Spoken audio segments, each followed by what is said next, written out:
Yoshlarning tugab ketgan kishilar to'g'risida munda bir ko'z qarashi bor ekan.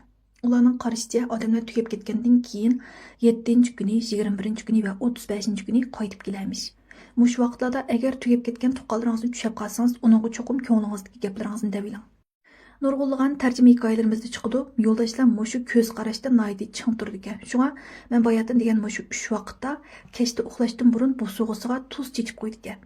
Ertesi uyg'ongan vaqtida tuzning ustida yalang oyoq dastalgan putning izi bo'lsa, tugib ketgan tuqqanim oqshom bizni ko'gil kepti deb qaraydi ekan.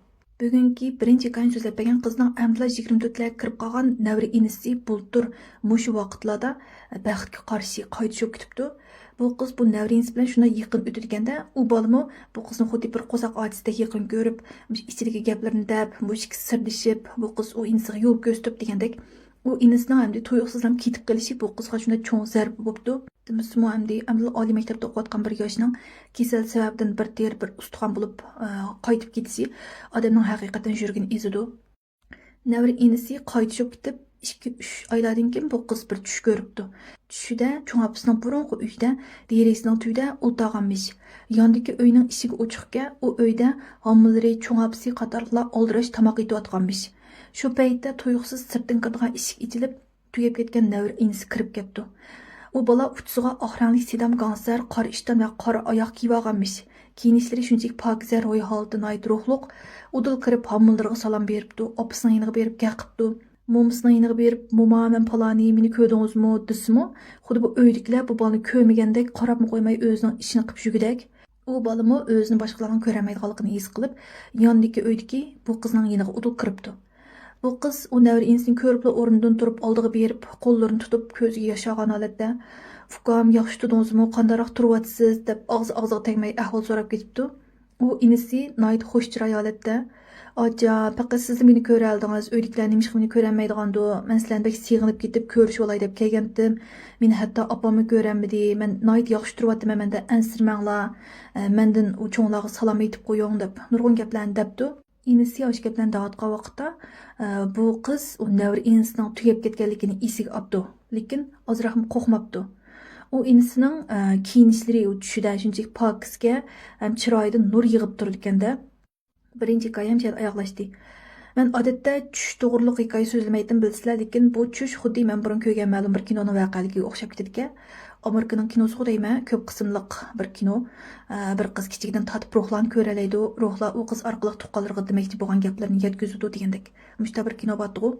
Menmi burun shu tugab ketgan tuqqanlarimni tushimda ko'rgan, ham ular menga bir mo'j gaplarni degandek ishlar bo'lgan deyman, sizlarga so'zlab bergandek esimda bor, shu an qayta so'zlab o'tamay. Ikkinchi kan so'zlab bergan to'rdoshning necha yillar ilgari shu G'uljuning do'stlik doktorxonasida praktika qilayotgan vaqtlarga. Bir kuni kech xiyobdan tushib, shunchalik charchab ketganlikdan uyga ketish xo'shaqmay, mushu xizmatchilar bilib bergan yotoqqa kiriblam yetib, ko'z uyquga ketibdi. Taxminan yarim kecha bo'lgan vaqtda o'zim uxmaydigan tuyuqsizlam uyg'onib ketibdi. Bu qiz u vaqtda eshikka putini qilib yotganka, ko'zini ossilab udul eshik ko'rinayotganda, o'zining nima uyg'onib ketganligini tushunamay, yotsa, eshik g'ij qilib ichilibdi. U endi ansuliq eshikka, ya'ni yopsi bevosita taqilib qolgan, sirtdan kirgan odam oshqis silib ochmasa ichilmaydigan işte bir eshikka. Bu qiz u vaqtda endi bir xizmatdashim kirgan o'xshaydi deb eshik sapsilib qarabdi. Eshikdan kirgani xizmatdashi bo'lmasdan balki igiz qop-qora bir soyga.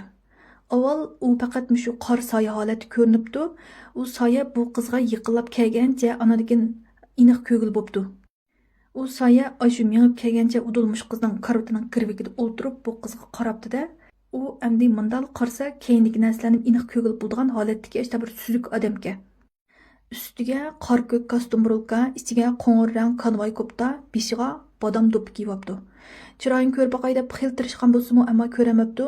Ya midirlayapti degandek shunda qo'rqib jiddiylashib qarab yotsa, bu odam asta qo'lni so'zib, u qizning qo'sqining ustiga qo'yib olgan qo'lini tutib, yoniga ilib qo'yib, ondan o'rnidan turib bu qizga birdan qarab etgandan keyin chiqib ketibdi. Yana bir mezgildan keyingi bir kuni uyqusi kelmay qarab yotsa, eshikdan shu beshiga oq rangli ro'mol otib olgan bir soya uchib kirib, udul derazadan uchib chiqib ketibdi. Bularning yotoq binosida ham bunda ishlar jiq yuz bergan. Bu qizning ko'ngli mushu ichki ishga, lekin boshqa qizlar xil-xil ishlarga uchragan ekan. Bir kuni shu yerdagi ko'n sestralar shunda o'z ko'rgan qo'rqinish qishlar to'g'risida paranglashib turgan yerga bu qiz kelib qolibdi-da. Shu ko'n sestralardan anglishicha bu doktorxonaning o'rni burun jang bo'lgan, qon to'kilgan yerga. Shunga mush doktorxonada bo'libmi shu yotoq binosida ishta qo'rqinish qishlar jiq yuz beramish. İnsanlarda bolsa, men burun shunda g'alati bir voqelikni so'zlagandim. Hikoyaning asosiy mazmuni ishkida turayotgan bir bola har kuni atganda badan chiniqtirishda yugurib o'tadigan bir o'rmonliqqa bir kuni qiziqib kirib boqadi. Shu o'rmonliqda ketib berib, ikki bo'ri itning kuchugini ko'rib qolib, orasidan birsini beqib olaychi deb ko'tarib apmansa, birdamda havo tutilib, atrof tuman bo'lib, chinqi tush vaqt xuddi hamda yerim kecha qorong'uliqdek ishda bo'lib ketdi-da. Şunun bilan bu o'rmonliqning ichida ezib qilib, qaysi tarafdan chiqdama deb tursa, keynida egiz bir soy paydo bo'ladi. Endi u normal odam emasda, uning egizligi, mo'yligi, badan turqimi. Bu bola endi 100% aniq ko'rmabdi, lekin ashunda bir gavdini ko'ribdi-da, tuklik bir egiz gavdini, ko'zlari sapsariq. Şunun bilan tuyuqsizlam heliqi narsa bu bolani qo'g'lashga boshlaydi. Bu bolani ham tuyuqsizlam qo'g'lagan bo'lg'achqa, noyat tezlam yetishib olib, bu bolaning beligini totlib olganda, u totlib olgan yerda shu cho'nqur 3 tal tirnoqning izi qolib qolgan. Ashta qechib ketib yetib, egiz bir yerdan sakrab bir qadimiy qabrning ustiga tushdi. U o'rmonliq aslida bir qadimiy qabristonlikka, atrofdagi kishilarning aytishicha, endi bu o'rmonliqning ichida g'alati narsalar bormish. Uni endi bu bola keyin surishtirib bilgan ekan. Şunun bilan u qabrning ustidan qo'pib, kiyimlarini qiqishtirib qilsa birdamda havo ichilib ketdi. Shu yerdan palanpaydan pastga tushayotgan vaqtda o'rmonliqning ichidan xuddi bir o'ngkurning ichidan chiqqandek bir vulg'an ovoz anglandi. U ovozni shpinga olibdi, men avatib berganti. U ovoz xuddiligi kun davotgandek anglanganda, yo'qol deb vaqirayotgandek, işte bir shunda jaronliq bir ovoz ekanda, aks sadoliq bir ovoz. Shunun bilan bu bola u kuni uyga qaytib kelib, Biliqi atdiganda kiyib ketgan chapinni shu o'rmonliqda tushirib qo'yganligini his qildi. Shundan bilan ertasi kechda shu chapini qarab boqqili o'rmonliqqa yana bir qitim bordi. Ham shu yerda hamdi telefonning shpingisini ichib qo'ymoqda. O'sha vaqtda o'sha o'rmonliqning ichidan yana ikki qitim ashta o'kirgan ovoz anglandiki, shu shpingni men shu hikoyaning eng oxiriga qo'shib qo'ygandim. Ya'ni 34-nomerlik hikoyaning 8 minut 52 sekundlik yerdan boshlab olsanglar shu hikoyani to'liq anglay olasizlar.